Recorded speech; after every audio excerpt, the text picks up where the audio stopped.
Muchas gracias. Bueno, nuevamente a todo el público, muchas gracias por la espera. El día de hoy nos complace tener con nosotros al doctor Mario González Zavala. Él es el encargado de darnos esta primer ponencia con la que estamos inaugurando el Congreso de Psicología, aplicaciones de la psicología en contextos actuales. El tema de la ponencia va a ser neurobiología de las adicciones. Con el doctor Mario me voy a permitir volver a leer un poco de su semblanza curricular. Él es médico cirujano, egresado de la Universidad Autónoma de Guadalajara, con una especialidad en psiquiatría por la Universidad Nacional Autónoma de México y el Instituto Nacional de Psiquiatría. Es miembro de la Asociación Psiquiátrica Mexicana actualmente. Mucho gusto, doctor Mario. Le cedo la palabra y también le cedo el control de la pantalla para que comience a proyectar sus diapositivas. Pues muchas gracias por la invitación, mucho gusto a todos, gracias por acompañarnos. Bueno, pues entrando en el tema, vamos a platicar sobre cuáles son estos cambios a nivel biológico que encontramos por el consumo de sustancias. Quizá me vaya a enfocar un poquito más en algunas, sobre todo de aquellas que considero que pueden ser de más utilidad conocer como ejemplos de cómo estas sustancias de alguna manera se involucran en cómo funciona el cerebro y cómo pueden afectar en diferentes manifestaciones o cambios tanto en las percepciones, en la conducta o incluso en cómo las personas planeamos o hacemos nuestras actividades cotidianas. Lo primero que me gustaría recordar es que estas sustancias que tienen un potencial adictivo, y es un término que me gusta mucho, el de sustancias con potencial adictivo, cuando hablamos de repente de drogas legales, drogas ilegales, de drogas duras, blandas, químicas, naturales, pues como que de repente uno se pierde mucho y a veces puede tener como ideas falsas, como decir si una droga es química es más dañina que una natural, y esto no necesariamente es cierto. Podemos hablar, por ejemplo, del floripondio. El floripondio es una de estas sustancias que se han utilizado mucho tiempo, no tanto a veces en adicciones, pero sí con algunos fines como de repente hasta para robar o cosas de este tipo. En algunos otros países le llaman burundanga, por ejemplo, en Colombia, que son algunas sustancias que tienen que ver con la atención, que tienen que ver con un efecto de repente de disociativo, de perder contacto con la realidad y que algunas personas las usan para drogarse. Por ejemplo, aquí en la Ciudad de México se ve mucho por estas plantas son de la especie de las daturas, que les digo el nombre más común es floripondio y que lo hacen como en tés o en infusiones y al tomarlo, pues las personas como que se desconectan y de alguna manera como que pierden contacto con la realidad y es una sustancia que tiende a ser de abuso. Y los daños que tiene para el sistema nervioso central, para el cerebro, son sumamente aparatosos, a pesar de ser una planta natural. Y quizás si lo comparamos con el éxtasis, con el MDMA, pues a pesar de ser un estimulante, cuando no está adulterado y cuando es una sustancia, vamos a llamarle sin otro tipo de características, tiende a ser menos dañino que lo que sería el floripondio. Entonces, el puro hecho de hablar de natural o sintética no nos asegura que sea más dañina una que otra. Lo mismo pasa cuando hablamos de drogas legales o ilegales, pues tampoco quiere decir que las legales sean menos dañinas que las legales, simplemente es como están etiquetadas en la ley. El mejor ejemplo es el alcohol, los graves problemas que tenemos por el consumo perjudicial de alcohol y quizás si lo comparamos con otras sustancias, pues que son ilegales, el daño no es tan marcado como puede ser el LSD o como puede ser quizá algunos hongos o el peyote, que aunque sí son aparatosos los efectos en la intoxicación, los daños a largo plazo no son tan marcados como los que vemos con el alcohol. Una clasificación, creo yo, más objetiva, que más nos puede servir para fines de investigación, para fines didácticos, pues podría ser esta de considerando las drogas que tienen el potencial de generar este fenómeno denominado adicción, podrían tener efectos predominantes, pero no son únicos. ¿A qué voy con esto? De repente vemos en algunos textos que la marihuana está catalogada como depresor del sistema nervioso central, es decir, que inhibe o que disminuye el funcionamiento del cerebro. Sin embargo, hay otros textos, hay otros expertos que la catalogan como un alucinógeno.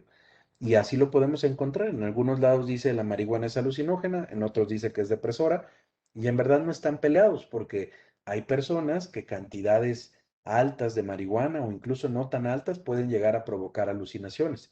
Y a otras personas que generalmente lo que hace es que los deprime o les baja, como el funcionamiento del cerebro. Es decir, las drogas pueden tener varios efectos, no son exactamente uno solo. Pensemos que estas sustancias con potencial adictivo, pues principalmente pueden actuar en nuestro estado de ánimo. Muchas personas con problemas de ansiedad o depresión frecuentemente consumen alguna de estas sustancias con la intencionalidad, ya sea consciente o inconsciente, de mitigar las molestias que tiene. Quizá uno de los grandes ejemplos puede ser el, el consumo de tabaco. De repente se escucha mucho que el cigarro es un estimulante y que genera ansiedad, pero cuando uno habla con personas que tienen el hábito de fumar y que tienen problemas de depresión o de ansiedad, podemos encontrar que frecuentemente cuando están en estos cuadros fuman más, y esto tiene que ver con que el cigarro, la nicotina, precisamente en personas que fuman de manera crónica, altas cantidades, tiende a inhibir una enzima que se llama la monoaminoxidasa. Esta monoaminoxidasa desbarata o metaboliza o degrada las monoaminas, como la serotonina, dopamina, noradrenalina. Entonces, al momento de que inhibe esta enzima, de forma indirecta aumenta serotonina, noradrenalina, y esto hace que funcione como si fuera un ansiolítico o un antidepresivo. Entonces sí, el cigarro, en la nicotina, en dosis frecuentes, constantes en ciertas personas puede disminuir la ansiedad y puede incluso mejorar el estado de ánimo. Otro ejemplo puede ser el del alcohol. ¿Cuántas personas cuando tienen niveles altos de ansiedad o tienen mucho estrés, pues se echan unas copitas y con eso le bajan al estrés o la ansiedad, y de alguna manera pues ya está condicionado buscar el consumir para bajar esta ansiedad? Puede ser incluso en situaciones relativamente comunes, como cuando uno es adolescente y de repente le da uno pena pues sacar a bailar a una chava en una fiesta, o de repente uno se siente ansioso, nervioso para hablar en público, o en una clase o en un evento, pues a veces uno se echa unas copitas y con eso baja la ansiedad y uno toma valor, y hasta así lo escuchamos, ¿no? Échate unos tragos para agarrar valor. Y pues más que agarrar valor, lo que provoca es que baja la ansiedad y entonces me da menos miedo, me desinhibe, y es más fácil que yo pueda hacer algo o tener una conducta que en otras circunstancias me causaría ansiedad. También las sustancias con potencial adictivo tienden a utilizarse con efectos del estado de conciencia o de alerta. El mejor de los ejemplos es en los conductores de trailers, en los camioneros, como de repente el tener que estar despiertos por periodos muy largos de tiempo y que tienen que estar muy alertas de lo que está en la carretera, pues no es raro que abusen de algunos estimulantes, como puede ser desde el café, el cigarro, o hasta incluso ya algunas sustancias como cocaína, anfetaminas, que les ayudan a estar más alertas, más despiertos, y no necesariamente quiere decir que lo hagan con fines recreativos, con sentirse mejor o para divertirse, sino incluso es para el trabajo. En la Segunda Guerra Mundial, cuando surge el abuso de metanfetamina, pues surge principalmente con los soldados, y esto se veía mucho en los pilotos, en los que manejaban los tanques, que de alguna manera el tener que estar despiertos por mucho tiempo, con este frío, con el hambre, y de repente tener que estar como muy alertas y muy agresivos en estas batallas, pues al consumir estimulantes como la metanfetamina, pues eso es lo que conseguían, y no necesariamente era otra vez como por recreativo, por sentirse bien, sino con la finalidad de obtener algo relacionado. Inclusive también podemos ver en los alucinógenos como en algunos grupos indígenas podemos ver como el uso del peyote en los huicholes, pues tiene mucho que ver con percibir estos estímulos, alucinar, y de alguna manera esto favorece que hagan estos vínculos con los dioses y que reafirmen sus creencias. Entonces, las sustancias con potencial adictivo no únicamente se utilizan de manera consciente o inconsciente para pues sentir este placer o recompensa, sino muchas veces son utilizadas con la finalidad o de funcionar mejor en algún ámbito, o quitarse algún malestar como la depresión o la ansiedad, el insomnio, o incluso con fines culturales muy importantes como el término de hacer como este vínculo religioso o cultural. Cuando hablamos de estas sustancias y ya la presentación de esta enfermedad, que de forma común se le llama adicción, pero me gustaría recalcar, el término adicción no existe en los sistemas de clasificación.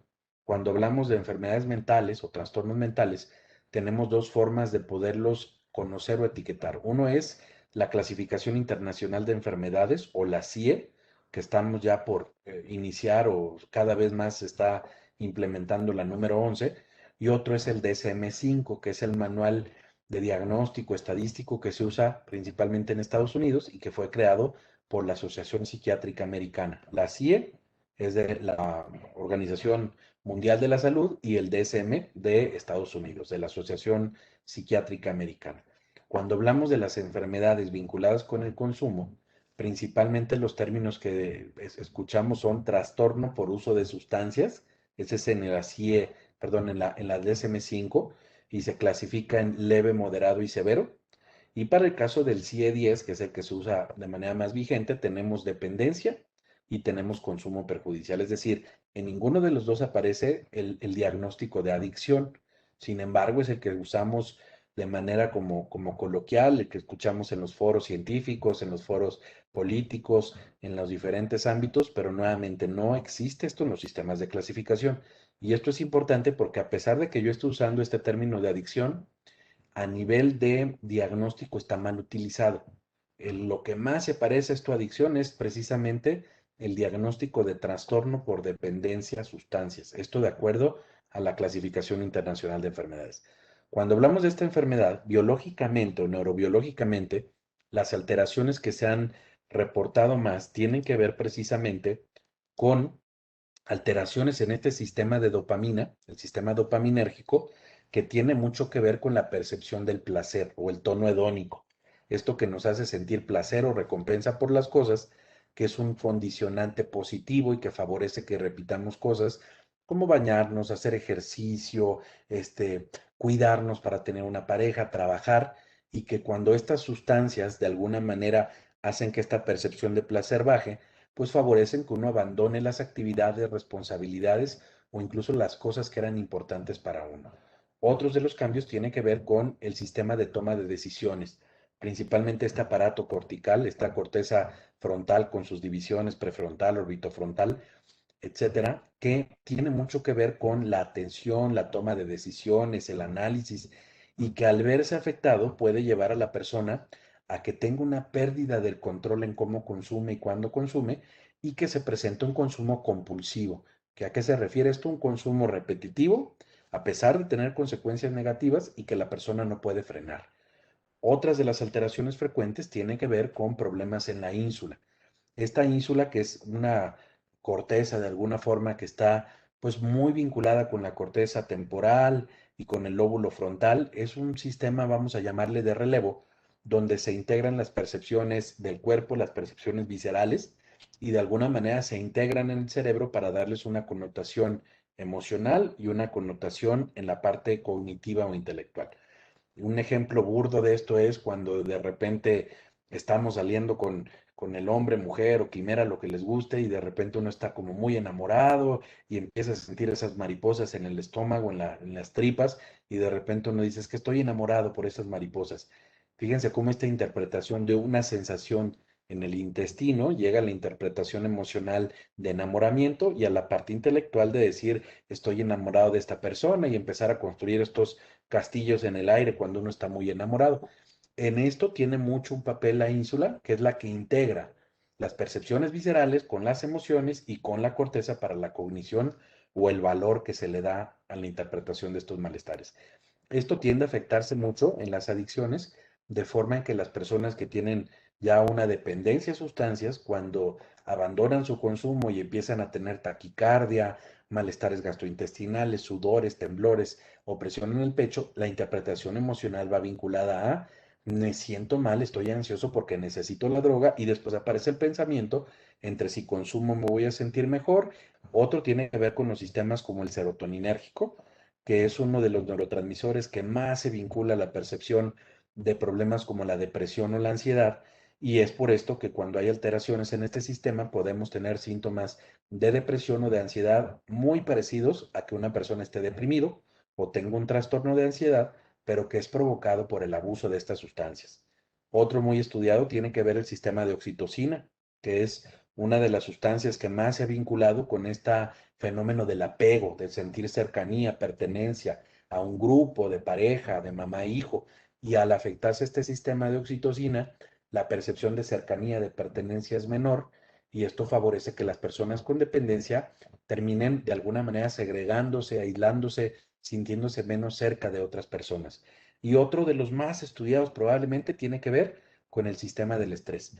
Como una persona que ya es dependiente de una sustancia, al momento que lo suspende, aparecen estos malestares físicos y emocionales que pueden llevar al craving, ese es el nombre científico que tiene, que la traducción más cercana es la apetencia, pero más allá del deseo, de la apetencia de consumir, son emociones y pensamientos que van dirigidos a que la persona siga consumiendo.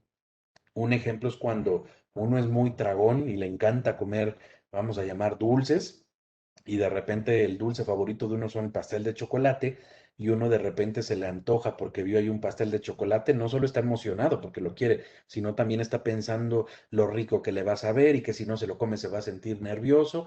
Esa percepción de antojo, de pensamientos, de emociones, se presenta con las sustancias, pero de una manera mucho más intensa, y esa que se le denomina el craving.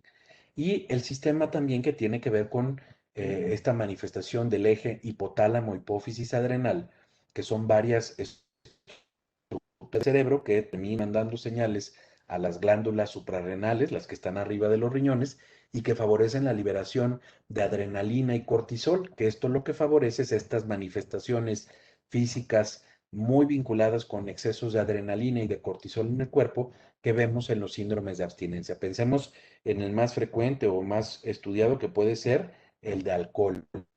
Podemos ver duras que les mencionaba, como el sistema de defensa que tiene que ver con el ser, involucra principalmente al área ventral tegmental y al núcleo accumbens, ya lo veremos con más cuidado.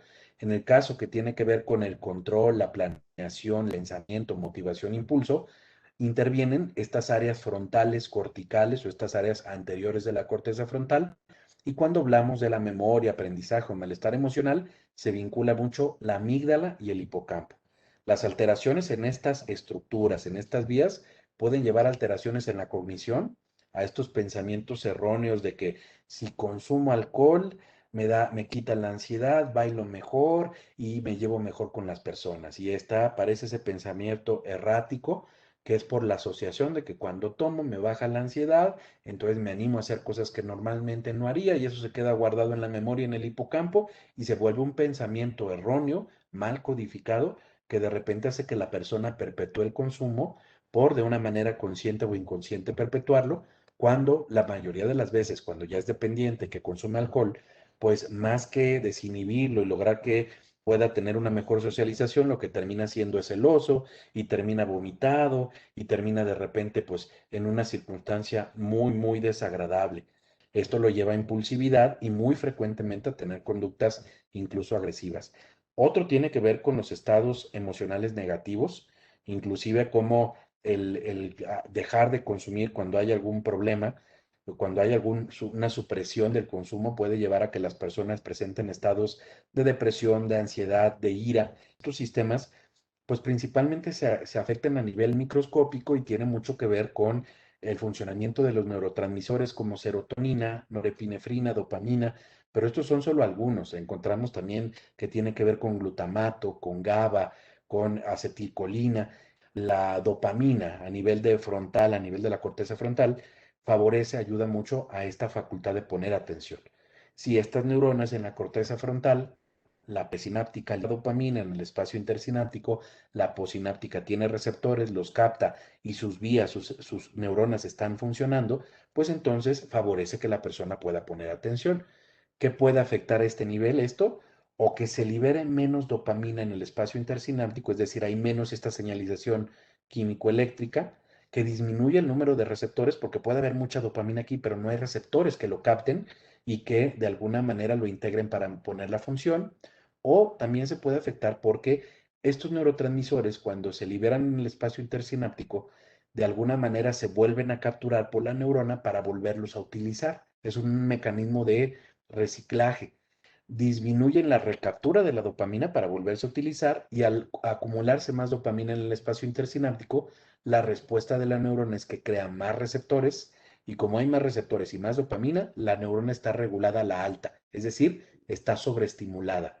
Y si esto se está presentando en el núcleo accumbens, que es la parte del cerebro, la reina de este centro del placer, donde uno siente rico cuando se activa, pues tenemos una percepción de placer por arriba de lo normal, mucho más de lo que encontraríamos con actividades como el sexo, como el comer. Y esto explicaría cómo bioquímicamente esta liberación de dopamina y estos cambios en cómo la neurona tiene más receptores y cómo la neurona presináptica lo recaptura menos y produce más dopamina al espacio, pues produce una percepción súbita de una sensación de placer mucho más intensa o incluso de aumentar esta capacidad de atención, de ejecución que pasa, por ejemplo, con la cocaína. De repente una persona consume cocaína y esto se veía cuando inició el boom de la cocaína en Estados Unidos, en el cual consumían cocaína principalmente las personas, los empresarios, los altos ejecutivos, con esta finalidad de estar despierto, no comer, aguantar más tiempo en la jornada laboral, tomar mejor atención, tomar decisiones pues más agresivas de alguna manera en estos negocios y de alguna manera era como un potenciador en estas actividades. Sin embargo, efectos de alguna manera positivos que podría tener la cocaína, a la larga, al tener tolerancia y al presentar cambios en desgaste de esta neurona por sobreestimulación, es lo que favorece esta presencia de lo que le llamamos adicción. De forma general, aquí vemos un esquema como vemos el área ventral tegmental que tiene conexiones hacia la corteza frontal y hacia el núcleo accumbens. Parte de los ganglios basales. Estas líneas rojas, veámoslas, imaginémoslas como que son carreteras de neuronas que se van haciendo una filita y que se van mandando neurotransmisores para llegar al final y lograr el efecto. De tal forma que esta área ventral tegmental tomaría una acción como del medio en un partido de fútbol. Esta persona que su función es, si ve la oportunidad, manda la pelota hacia la delantera para que metan un gol o la mantiene en el medio para que estén distrayendo a los demás y de alguna manera abran espacios para irse hacia meter gol. Este administrador de estas señales es el que se dedica a mandar las señalizaciones hacia el núcleo accumbens y la corteza frontal. Decíamos, el núcleo accumbens es el centro del placer y cuando se activa de manera burda lo que sentimos es rico. Y si hacemos un ejercicio, cada uno de ustedes los voy a invitar a que cierre los ojos y piense, ¿qué es lo que más me hace sentir rico? Y probablemente vamos a coincidir en tres cosas: sexo, comida y probablemente el dormir. ¿Qué tienen en común estas tres? Que son indispensables para la supervivencia. Si uno no come, se muere. Si uno no duerme, se muere. Y si uno no tiene sexo, no se reproduce y se acaba la especie. Entonces, estas funciones indispensables para la supervivencia tienen mucho que ver con la producción de dopamina, que de forma natural uno come, se libera dopamina en el núcleo accumbens, uno siente rico y se queda guardado en el hipocampo en la memoria. Comer es bueno porque me hace sentir bien, de tal forma que uno busca propositivamente comer y trabaja para tener dinero para comer, o en el caso de un animal, lucha o analiza cómo cazar para poder conseguir la comida y sentir rico, y este refuerzo positivo que tiene que ver con la liberación de dopamina en núcleo accumbens favorece la supervivencia de la persona o del animal. De igual forma, como manda dopamina hacia el núcleo accumbens, también la manda hacia la corteza frontal. Y esto es bien importante, porque la corteza frontal en sus diferentes subdivisiones tiene que ver con la función de poner atención, de controlar impulsos y de estas funciones ejecutivas que nos ayudan a lograr objetivos, planear, jerarquizar y así poder lograr lo que buscamos. Pensemos un ejemplo burdo de un cavernícola que se metió a una cueva porque está nevando, lleva una semana ahí y cuando sale ve un dinosaurio y este dinosaurio pensemos que este cavernícola normalmente lo caza para comer. Al momento que lo ve viene la asociación, ese canijo es carne, carne es comida y eso es rico y empieza a salivar. El antojo, que de dónde viene, de que empieza a haber señalización hacia el núcleo accumbens y viene ya esa percepción de placer, ese placer que empieza a sentir del recuerdo y de la asociación de que esa carne es comida, es la motivación, el impulso que lo hace levantarse y decir, voy a ir a comerme ese animal. Y cuando mandas señales a la corteza frontal de manera paralela, mejora su atención, es una hiperatención hacia el animal, el controlar impulsos para no aventarse a lo menso a cazarlo, sino planear cómo lo voy a hacer una estrategia, inhibir conductas como no hacer ruido, y todo esto hace un supercerebro que consigue que case al animal, lo mate para comer. Entonces, es un trabajo en equipo entre este cerebro muy, vamos a llamarle evolucionado, muy ejecutivo, y la parte muy animal, visceral o impulsiva que tiene que ver con la motivación o el impulso. Así es como funciona de manera natural y eso es algo precioso, porque este sistema de recompensa es el que nos hace que nos integremos a la sociedad. Los estimulantes mayores como las anfetaminas, sobre todo metanfetaminas, liberan en porcentaje varias veces más, cientos por cientos de veces más, liberación de dopamina en este núcleo accumbens. Y si lo vemos con un ejemplo burdo, como si el núcleo accumbens fuera un foco, y cuando tenemos un estímulo natural, comida, sexo, etcétera, sería prender este foco en el interruptor, pues vamos a pensar que yo prendí, Mario González, mi foco de placer 4 veces el día de hoy, porque me levanté y me hice un desayuno de unos chilaquiles con huevos estrellados y unos frijoles refritos y me encantan y eso me hizo sentir rico y fue mi inicio del día rico. Y a lo mejor a mediodía me tomo un café y ese café me gusta y me hace sentir rico. Y a lo mejor voy a ver una película que disfruto y me hace sentir rico, y en la noche tengo relaciones sexuales y me hace sentir rico. Y este núcleo accumbens que prendo 4 o 5 veces al día, pues qué bueno, porque eso es lo que nos da el sabor de la vida, las ganas de trabajar, la motivación, la recompensa de los esfuerzos que hacemos, de una manera ordenada, natural, sana. Pero si yo consumo metanfetaminas y liberan esta cantidad de dopamina de una manera exagerada, es como si tomara la corriente directa de los cables de luz y se la pongo al foco. Estas grandes cantidades de dopamina, de una manera como una metáfora, como una comparación, lo funden. Y eso es lo que vemos en estos estudios que se llaman tomografía por emisión de positrones. Son cerebros de personas vivas en los que para una forma de encontrar cómo están ubicados, acá estaría la corteza frontal, la nariz, y acá estaría la nuca. Son personas acostadas boca arriba que por una técnica de tomografía con emisión de positrones y que tiene que ver con no tanto ver cómo está la estructura. Si se fijan, no se ve bien la forma del cerebro, no se ve claro, parecen crayolas. Aquí lo que nos interesa ver es qué tanto están funcionando ciertas partes del cerebro. Y aquí, tanto la sustancia química que se le aplica a la persona, como los filtros o el estímulo que se usa para poder ver cómo se activa, está vinculado en estas estructuras como color amarillo que parecen habas o frijoles. Ahí están los ganglios basales. Uno de ellos, recuerden, es el núcleo accumbens, el centro del placer. Para poder entender esta imagen, básicamente es a mayor color rojo, es que está funcionando más la dopamina y el receptor, es decir, que está habiendo este estímulo que activa el núcleo accumbens en la percepción de placer o de rico. Podemos ver cómo estos cerebros que están abajo, que son las personas controles sanas, les prende muy clarito esta parte roja, es decir, su sistema del placer funciona bien. Cuando comparamos una persona sana con dependiente al alcohol, vean cómo disminuye esta percepción del placer. Y no nada más por el alcohol, sino incluso por estímulos naturales como la comida, el sexo, el hacerse responsable de sus hijos. Y por eso es que podemos ver una persona que antes de tener dependencia al alcohol, pues trabajaba, cuidaba a sus hijos, pagaba sus impuestos, hacía ejercicio, se vuelve dependiente al alcohol, presenta estas afectaciones en el núcleo accumbens y ya no siente esta recompensa, este placer, esta motivación que lo hace cumplir con sus obligaciones o con las cosas importantes para vivir y las empieza a abandonar. No es por flojo, no es por desobligado, es porque ya no tiene esta recompensa positiva.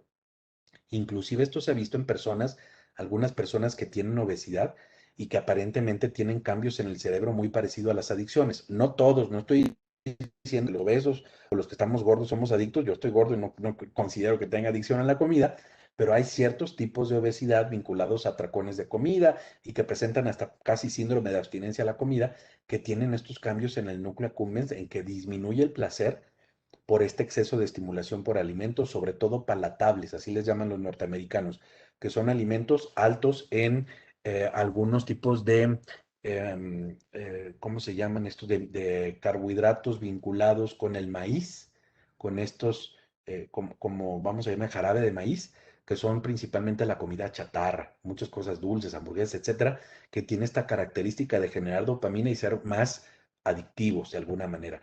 Y vean en el ejemplo de cocaína, como un estimulante mayor, pues literalmente puede fundir este sistema de recompensa y por eso es que podemos ver personas dependientes a cocaína, a algunos tipos de anfetaminas o metanfetaminas, que después de consumir por tiempos prolongados y cantidades altas, pues de repente llegan al consultorio y uno dice, pero es que ¿por qué no dejas de consumir? Ve cómo te quiere tu familia y ve la Cheyenne y el mundo y qué bonito está el cielo y la playa y uno trata de motivarlos de una manera hasta inocente.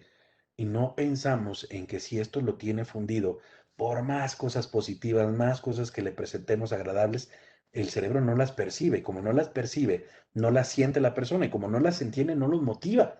Por eso es que de repente puede llevar a ser algo frustrante, porque las familias o los que nos dedicamos a tratarlos de repente decimos, ¿cómo puede ser tan tonto que tu familia te dice, deja de consumir y te compro un departamento de lujo, o te compro el carro que tú quieras, o tu esposa y tus hijos que te aman van a estar contigo si dejas de consumir? Y eso que parece que es algo que motivaría a casi todo el mundo, la persona que tiene la dependencia no lo motiva. Y no es que esté deprimido, es que no percibe esta motivación porque el sistema de recompensa no está funcionando. Y esto es importante considerarlo porque si está este cambio biológico, por más estrategias motivacionales que estemos, por más terapia cognitivo-conductual, por más técnicas de las que ustedes gusten, va a ser muy difícil lograr que la persona sienta motivación. Y si no hay motivación, ¿cómo podemos llevar a la persona que realice un cambio? ¿Por qué puede ser que esta estimulación sea más frecuente o este fundido del núcleo accumbens sea más frecuente con estimulantes mayores? Porque la liberación de dopamina es más intensa. Aquí, por ejemplo, vamos a hablar de la metanfetamina, el cristal. No solo incrementa la liberación de dopamina en el espacio intersináptico, sino también aumenta los receptores de manera secundaria y ya después de que hay un consumo y dependencia, disminuye los receptores, sino que también aumenta la producción dentro de la neurona, inhibe la monoaminoxidasa, que eso hace que haya mayor cantidad de dopamina, es decir, cuatro vías diferentes que aumenta la dopamina y que termina siendo un estímulo de dopamina altísimo, que es una corriente mucho mayor en el ejemplo del foco y que puede llevar a cambios más aparatosos. Y aquí podemos ver, por ejemplo, cómo una persona, este es el control sano, aquí están los ganglios basales, vean cómo prende bien bonito su sistema de recompensa, y aquí tenemos una persona con problemas con abuso de metanfetamina después de un mes de abstinencia sin consumir y sigue apagado. Y cuando se revisa los 14 meses, comienza, ya hay una recuperación. ¿A qué voy? Son regulaciones a la baja o disminución del funcionamiento a expensas de las vías de dopamina en ganglios basales, principalmente en núcleo accumbens, muy aparatosos, que tienden a ser muy difíciles de recuperar y esto es logrando una abstinencia. Entonces esto complica mucho porque de repente querer esperar que una persona con un mes de dejar de consumir o dos mágicamente va a tener la motivación, muchas veces no lo encontramos. Son procesos que llevan mucho tiempo. En cuanto a la parte del craving, de esta apetencia o deseo de consumir, fíjense qué interesante. Aquí lo podemos ver en vivo y directo. Otra vez, aquí tenemos una imagen del cerebro, dos imágenes diferentes, es la misma persona. La nariz estaría acá adelante, esta es la frente y esta es la nuca, la frente y la nuca. Y aquí tenemos señalado la amígdala. La amígdala es el centro de las emociones. ¿Qué emociones? Todas. Enojo, alegría, tristeza, miedo. Y en la parte de abajo la corteza singular anterior, que es una parte de la corteza anterior y que tiene mucho que ver con el pensamiento de anticiparse. Y esto puede ser desde anticiparte. Si me como ese pastel, lo voy a saborear, lo voy a disfrutar, me va a encantar. Si no me lo como, voy a sufrir, voy a estar triste porque me perdí la oportunidad. Eso lo vemos en el día a día. O si de repente decimos algo con mi pareja y puede que tengamos sexo, pero no sé si va a querer o no porque anda de malas mi esposa o mi esposo, y de repente pienso, ay, si me porto bien y tenemos sexo, lo voy a disfrutar y la vamos a pasar muy bien en la playa y voy a sentir rico y ella también. Y si no tenemos, va a estar aburrido y ¿qué vamos a hacer? Fíjense cómo este pensamiento, esta cognición, se anticipa lo positivo y lo negativo y nos da esta negociación. Ahora, ¿qué pasa? En esta persona dependiente a cocaína, aquí tenemos otra vez imágenes funcionales, que otra vez vemos la forma, la estructura no se ve clara, pero lo que estamos viendo es el funcionamiento y este es como el termómetro de funcionamiento. Uso palabras simples para que nos demos a entender. No es un termómetro, pero es una forma de entenderlo. Hacia más color rojo es que se está activando más esa parte del cerebro. ¿Mm? Entonces aquí podemos ver a esta persona dependiente a cocaína, le pasan un video de la naturaleza y no se ve que se prenda en particular nada, pero le pasan un video de cocaína y vean cómo se prende la amígdala y cómo se prende la corteza singular anterior. Este es el fenómeno que le llamamos craving y les decía pensamientos y emociones vinculadas a consumir. Pensemos que es una persona que es dependiente a cocaína, que estuvo anexado 6 meses y ya salió y dice soy padrino y solo por hoy y ya les gané y ya ahora sí voy a poder yo vencer esto sin ningún problema. Y de repente pasa por la calle y se encuentra al dealer o llega al lugar donde consumía y automáticamente la amígdala empieza a manifestar estas emociones porque toma la connotación de la memoria del hipocampo. Recordemos que está la amígdala y el hipocampo está justo abajo. El hipocampo almacena las memorias o los recuerdos y la amígdala da una emoción relacionada con este recuerdo. de forma general. Esto es como si ahora suena la alerta sísmica. Yo estoy en la Ciudad de México, mi consultorio está en un sexto piso, en la colonia Hipódromo Condesa, que es de las más sísmicas. Si suena la alerta sísmica, automáticamente en mi hipocampo está guardado, va a temblar. Estamos en la Condesa, sexto piso, peligro, y mi amígdala va a empezar a sacar miedo. Eso es de manera natural. Aquí un cerebro condicionado hacia la sustancia ve al dealer, en su memoria está cocaína, igual a rico, igual a fiesta, a mejor función sexual, y la amígdala se activa y si pudiéramos ver su cara está sonriendo y está diciendo quiero. Y si no me das, me voy a quejar y te la voy a hacer de tos. Y al ser la amígdala el centro de las emociones, al momento que la persona dice no, no consumo y me voy, automáticamente pueden aparecer estas manifestaciones como ansiedad, irritabilidad, tristeza, que es la queja de la amígdala por no estar recibiendo la cocaína. Otro es esta corteza singular anterior que tiene que ver, les decía, con pensamientos. Y desde que ve el dealer y la amígdala se emociona, aparecen estos pensamientos de si consumo ahorita me voy a sentir bien chingón y voy a tener más energía y voy a durar más en el sexo y me la voy a pasar bien. Y si no consumo va a estar aburrido y no voy a tener ganas. Y empieza esta negociación entre lo bueno y lo malo de consumir que favorece que la persona consuma. Entonces aquí vemos que este craving no es únicamente pensamientos, son emociones y son pensamientos que es lógico que hay que abordar desde la vía tanto psicoterapéutica como farmacológica. Existen medicamentos que pueden aplacar a la amígdala para que estas manifestaciones emocionales no sean tan incómodas, que no haya tanta ansiedad, que no haya tanta irritabilidad al no consumir. Y ustedes lo conocen perfectamente desde el área de la psicología, cómo ciertas terapias pueden modificar estos pensamientos erráticos para que modifiquen las emociones y de alguna manera la conducta se inhiba. Esta amígdala, cuando se activa en una persona dependiente, no se queda solo en la emoción. Al momento que hay estas emociones incómodas como miedo, ansiedad, depresión o incluso apatía, manda señales, sobre todo con la ansiedad, hacia el eje hipotálamo hipófisis adrenal, que les comentaba es estructuras del cerebro que se van a las glándulas suprarrenales y que liberan adrenalina y cortisol.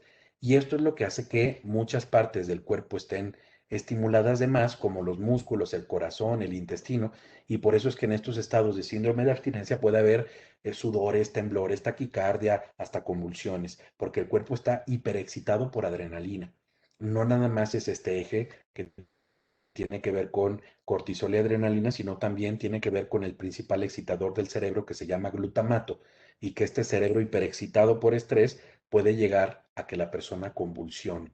Entonces vemos, el síndrome de abstinencia es una urgencia médica, no en todas las drogas, pero en el alcohol, en algunos otros depresores de medicamentos o en los opioides, opiáceos, son algunas urgencias médicas que requieren tratamiento con fármacos cuando son moderados a graves y que definitivamente tiene que haber una evaluación y una estabilización antes de cualquier tratamiento psicoterapéutico. Este estímulo crónico continuo de estrés, de cortisol, de glutamato, de adrenalina, no solo afecta al organismo. El glutamato, que es el principal excitador, a largo plazo, mientras más síndromes de abstinencia tienen, daña las neuronas, daña el cerebro. Y aquí podemos ver una persona con dependencia al alcohol comparado con un control sano, cómo el cerebro disminuye su volumen. Vean este cerebro sano, bien infladito, que llega el cerebro y aquí vemos el cráneo, cómo aumenta el espacio entre el cerebro y el cráneo en una persona ya que tiene estos cambios por dependencia al alcohol y pensamos que no es nada más el síndrome de abstinencia y el glutamato en el cerebro hiperexcitado que mata neuronas, sino también el alcohol en exceso también mata neuronas, más pensemos la mala alimentación y demás, que termina siendo estos daños a nivel de el tamaño del cerebro. Y no solo el tamaño, cuando se compara qué tanto funciona un cerebro de algunas personas con dependencia de alcohol y un control sano, vean cómo prende menos. Mientras más este color verde amarillo, es que esta corteza, este cerebro está funcionando más. Literalmente, este es un cerebro que está funcionando menos. Por eso es que hay menos habilidades para resolver problemas. Puede llegar la persona a tener síntomas muy parecidos a la depresión, pero no es una depresión pura, sino inducida por el abuso de alcohol.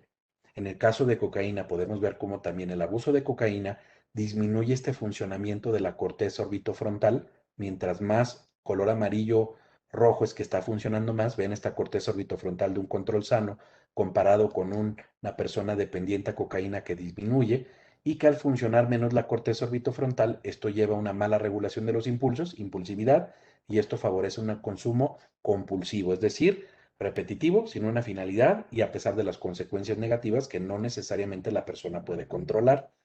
En este otro estudio lo que podemos ver es algo que se llama resonancia magnética o espectroscopía por resonancia magnética. Aquí lo que se miden son ciertos metabolitos o sustancias químicas en áreas específicas del cerebro. Les llaman voxeles, en como cubos que se detectan en una parte del cerebro y podemos ver si aumenta una de estas sustancias que después se puede interpretar. En este caso, ¿qué se ha visto? A nivel de la corteza prefrontal y singular anterior, que ya vimos los ejemplos que tiene, se ha visto que hay una disminución del N-acetilaspartato en estas áreas del cerebro, en una persona que abusa o que depende de metanfetamina o cristal. Este N-acetilaspartato es un indicador de integridad y viabilidad neuronal, es decir, que el estar disminuido esta sustancia química en estas áreas nos habla de que el cerebro, las neuronas en esa área tienen daños y principalmente se ha asociado con qué tan bien funcionan las neuronas y qué tan conservadas están estas capas que las recubre que se llaman mielina y que son las que favorecen que haya una conexión. Es decir, hay cambios muy finos en la estructura de las neuronas, en los neurotransmisores y en la estructura. Ya vimos cómo se disminuye el tamaño. Cuando vemos en el caso otra vez de metanfetamina que hay cambios a nivel de la corteza frontal y alteraciones en estructuras como amígdala o hipocampo, podemos entender lo aparatoso y lo dañino que es esta droga, que tristemente es una de las que más se está consumiendo en muchas partes de nuestro país. Tengo entendido que Guanajuato es uno de los estados que tiene más problemas con el consumo de cristal y no es ajeno para ustedes los problemas tan serios que tiene en la conducta, en la agresividad y el delito. Esta sustancia, ya vimos, incrementa la liberación de dopamina de una manera bárbara, aumenta el glutamato, que ya vimos es el excitador del cerebro, y que el exceso de glutamato daña las neuronas, mata neuronas, y al perder estas neuronas GABAérgicas en la parte cortical, pues lleva una mala regulación de este sistema que se asocia a presentar cuadros o brotes psicóticos que se han reportado entre el 10 y el 60% de las personas. Inclusive se ha visto que el tener un trastorno por uso de cristal o metanfetamina aumenta el riesgo de psicosis de 2 a 3 veces. Y en el 30% de personas que presentan psicosis por metanfetamina se llega a perpetuar hasta por 6 meses. Hay reportes que del 10 al 28% dura hasta más de 6 meses. Es decir, son psicosis no solo en intoxicación, sino que son crónicas y que tienen un manejo complicado. No solo es la tendencia hacia la psicosis, sino aquí, por ejemplo, lo que se mide en este estudio son los transportadores de serotonina, que a mayor color amarillo o rojo es que hay más de esta sustancia o de estas estructuras de la neurona y podemos ver que en un abusador dependiente a metanfetamina se disminuye de manera muy importante. ¿Y en qué es interesante este estudio? Que a mayor cantidad o tiempo de consumo de metanfetamina, menos transportadores de dopamina, de serotonina, perdón. Y a mayor cambios en serotonina, en corteza orbitofrontal, en corteza singular anterior y en el área temporal, más conductas agresivas que llevan hacia el delito. Por eso es que es tan importante entender que la presentación de la adicción o de la dependencia, pues su manifestación final es una mala regulación emocional, un mal control de los impulsos y conductas, agresividad que tiende a llevar a violencia y crimen. Por eso, a pesar de ser una enfermedad, y quizás sea de las únicas enfermedades de todo tipo, mental o física en general, la única que se le da tanto peso desde el área de justicia. Veamos cómo cuando hablamos de adicciones, de ley siempre hablamos de violencia, de crimen, de delito, y no solo por el narcotráfico, no solo porque es una sustancia ilegal y que lleva delitos. Pensemos en alcohol. ¿Cuántas veces los homicidios, la violencia familiar, las riñas, tiene que ver con consumo de alcohol? En un partido de fútbol que corre el alcohol como si nada, se pelean entre los grupos. En una fiesta que se pasen las copas y hay dos rivales, termina en pleito. Las sustancias, y sobre todo en personas que tienen cambios de dependencia, pueden llevar esa mala regulación del sistema límbico como la amígdala a impulsividad y agresividad y favorecer la violencia y el delito. Esta mala regulación anterior frontal no solo tiene que ver con el consumo compulsivo, sino alteraciones en el control de impulsos, de la atención, de funciones ejecutivas, que dentro de los diferentes otros factores favorece la comisión de delitos. Es así que el consumo de drogas, principalmente ya cuando hay cambios como dependencia, junto con otros problemas como otras enfermedades de salud mental, algunas características del contexto social, vivir en lugares de violencia, la edad, etcétera, son factores que favorecen la comisión de delitos. Y por eso es que el consumo de sustancias está íntimamente vinculado con cometer delitos.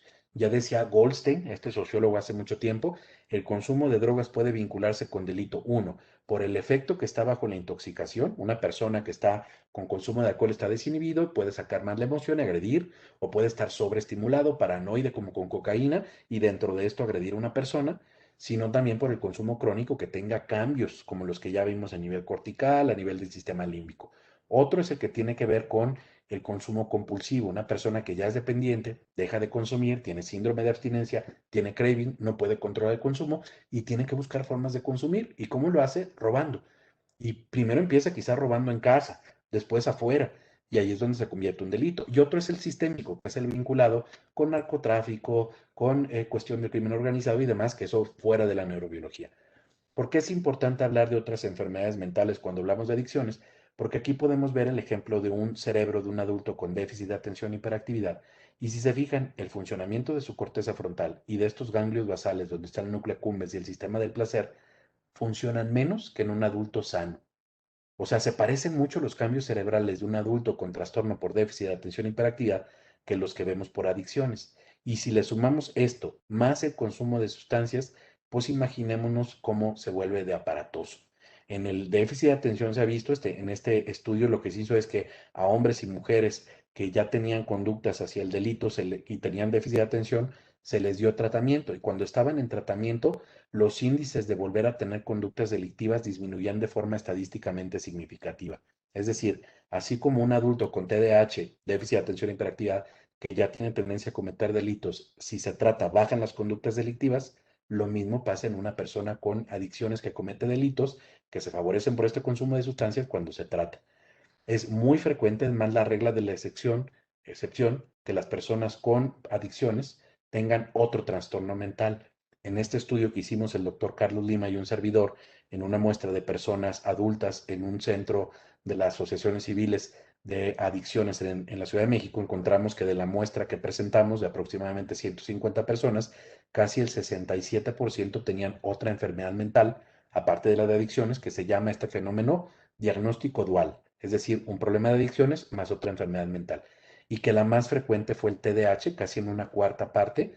Y esto es importante porque cuando comparamos las personas con adicciones con TDAH contra los que no tenían TDAH, encontramos el doble de cuadros de trastorno depresivo mayor en el pasado, el triple de intentos de suicidio y casi 6 veces más conductas antisociales. Que esto explica mucho de la neurobiología. Si uno tiene TDAH y tiene estos cambios cerebrales que ya afectan las conductas, las emociones, y si uno le suma parte de drogas, pues es mucho más aparatoso, más tendencia a problemas como depresión e impulsividad, es decir, más cuadros depresivos, más intentos de suicidio y por ende también mala regulación emocional y de conductas que lleva a conductas delictivas. De forma general, no es el motivo de la charla, pero es para darle a entender, darles un poquito como un poquito el cierre, esta comprensión cada vez más amplia de los cambios neurobiológicos del consumo de sustancias de las adicciones ha llevado a que hay varios medicamentos ya aprobados o que se están estudiando como tratamientos de las adicciones, pero no van a ser uno que sirva para todos, no. Va a haber personas con dependencia de sustancias que lo que más está afectado es el sistema de recompensa.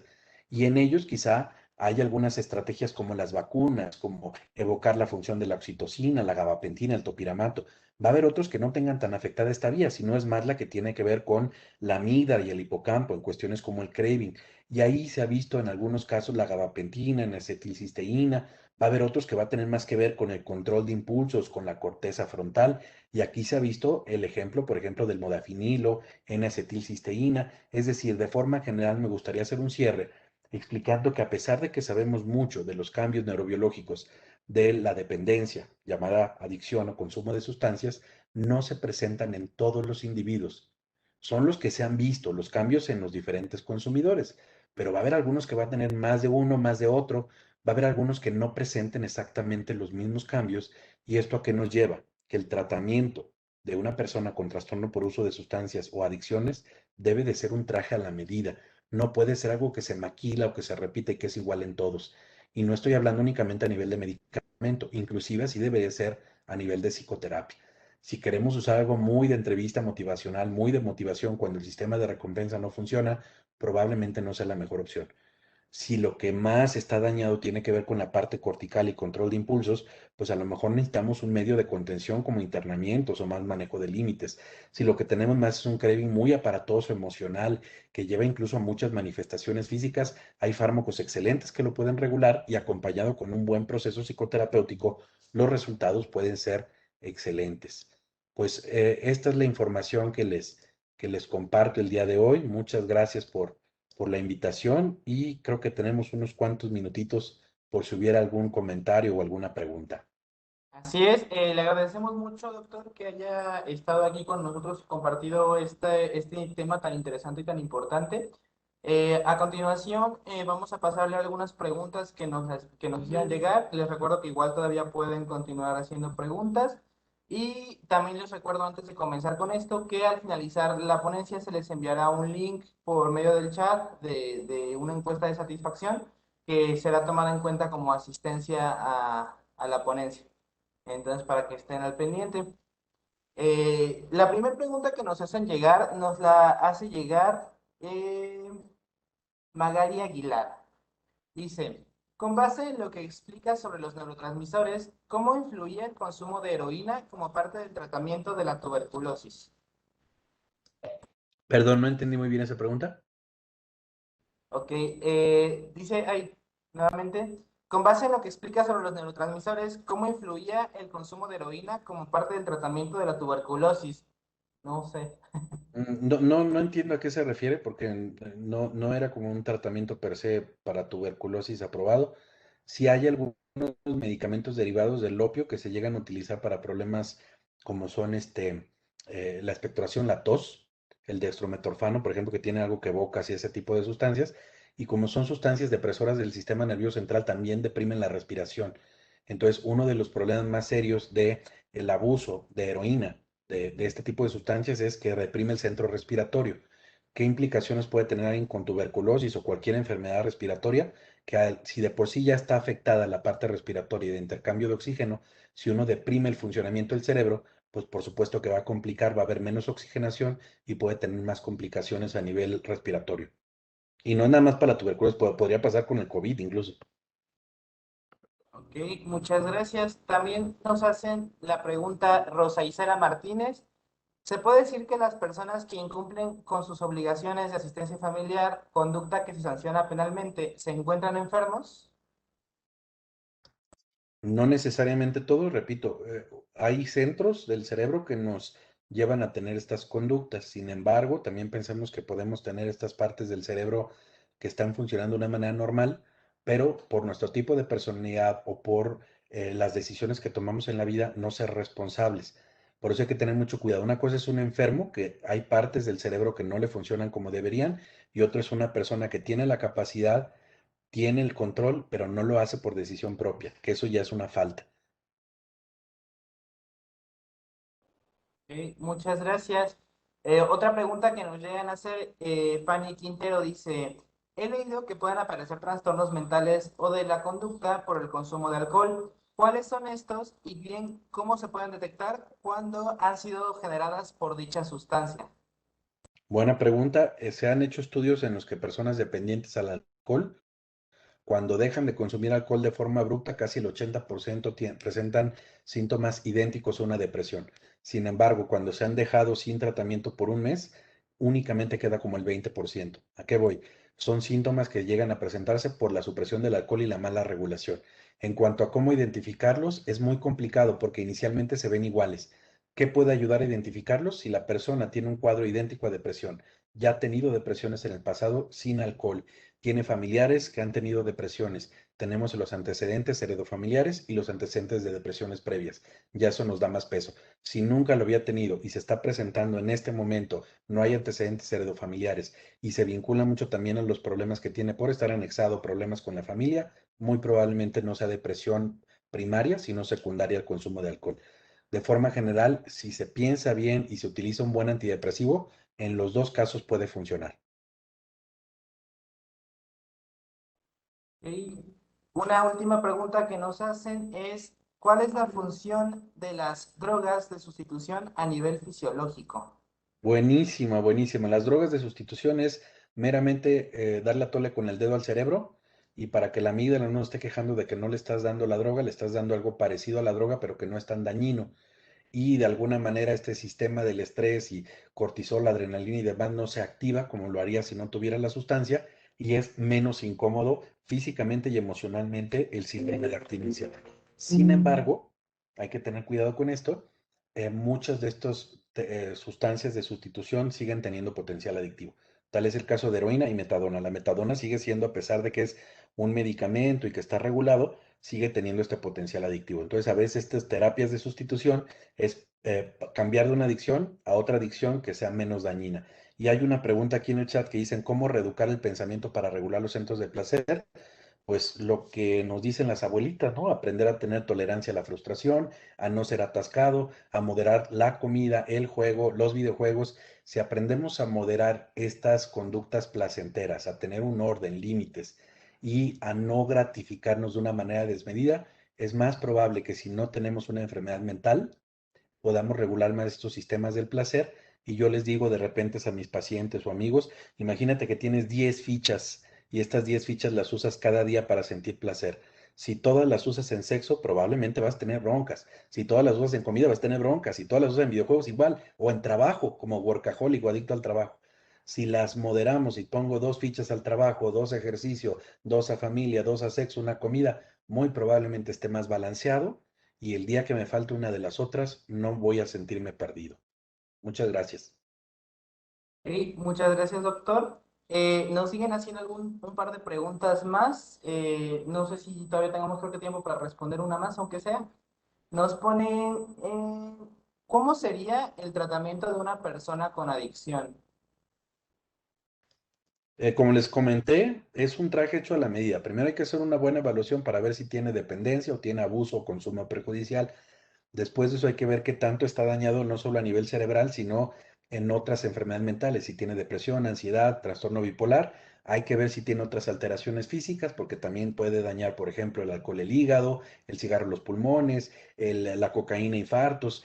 Y ya teniendo un buen diagnóstico de cómo está general en salud, cómo está la salud mental, qué tanto es la dependencia al alcohol que tiene, el tipo de personalidad, entonces ya hacemos un plan de vuelo. Si necesita internamiento o no, si necesita fármaco o no, todos necesitan un apoyo psicoterapéutico o por lo menos principios de apoyo psicoterapéutico y sobre todo soporte social. Toda persona que tenemos alguna conducta, ya sea consumo o algún acto que nos lleve hacia el placer de una manera inadecuada, pues regularmente estamos compensando algo y todos tenemos cola que nos pisen. Eso de repente tachar al adicto sin voltearse a ver uno es una grosería, porque si todos siguiéramos estos lineamientos, de alguna manera todos tenemos alguna conducta que en algún momento podría ser etiquetada como adicción, o al trabajo, o al sexo, o al celular, o a las compras, incluso hasta la comida, como lo habíamos visto. Entonces, esto es algo que lleva mucho comprensión, eh, esta parte de empatía y respeto a los derechos humanos. Ok, doctor, muchas gracias. Una última pregunta que nos hace llegar Chema Mendoza. Dice, ¿todo lo que vimos en esta plática puede estar ligado con los trastornos de ansiedad inducidos por sustancias o medicamentos? Perdón, ¿me la podría repetir? Sí, nos comenta, ¿todo lo que vimos en esta plática puede estar ligado con con los trastornos de ansiedad inducidos por sustancias o medicamentos? Totalmente. Estos cambios que vimos en el cerebro se parecen mucho a otras enfermedades mentales, a depresión, ansiedad, y curiosamente cuando uno se dedica a estudiar y a tratar personas con adicciones, esto es una opinión muy personal, uno se vuelve mejor clínico a nivel de uso de medicamentos para estas enfermedades, porque entiende más la biología, entiende más cómo hay muchas drogas que evocan medicamentos o medicamentos que evocan drogas. No sorprende esta idea de que marihuana medicinal, que en lo particular se me hace una excusa muy tonta y muy barata, porque yo les decía previamente, la nicotina puede tener efectos antidepresivos, antiansiedad, inclusive hasta mejorar la parte intelectual, y no por eso vamos a andar diciendo que el cigarro medicinal, ¿verdad? Sí podemos decir medicamentos o nicotina que favorezcan esto, es diferente a decir cigarro. Otro puede ser el alcohol baja la ansiedad, puede ayudar a dormir, pero también andar diciendo alcohol medicinal es absurdo. Lo mismo digo de marihuana. Marihuana medicinal creo que está mal enfocado. Puede haber compuestos de marihuana, puede haber medicamentos que evocan ciertos funcionamientos de la marihuana que van a tener usos terapéuticos, pero no la droga o la sustancia per se. Ok, muchas gracias, doctor. Esas son todas las preguntas que vamos a estar leyendo en este momento. Y pasamos finalmente a hacer lectura de su constancia. Bueno, entonces la Universidad de Guanajuato otorga la presente constancia al doctor Mario González Zavala por su ponencia titulada Neurobiología de las adicciones en el marco del primer Congreso Virtual de Psicología de la Universidad de Guanajuato, aplicaciones de la psicología en contextos actuales. Se emite en Celaya, Guanajuato, a 18 de mayo de 2021.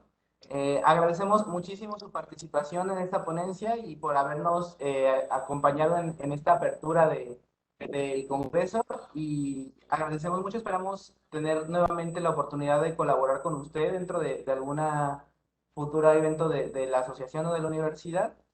Y pues también agradecemos a todos aquellos que estuvieron presentes. Tuvimos a un promedio de más de 270 personas conectadas durante toda la conferencia. Entonces, agradecemos a todos por su interés y por haber participado activamente, por sus preguntas y por su tiempo. Muchas gracias a la universidad, gracias Enrique, gracias a Lisbeth por la invitación y espero que haya sido de utilidad para ustedes. Hasta pronto.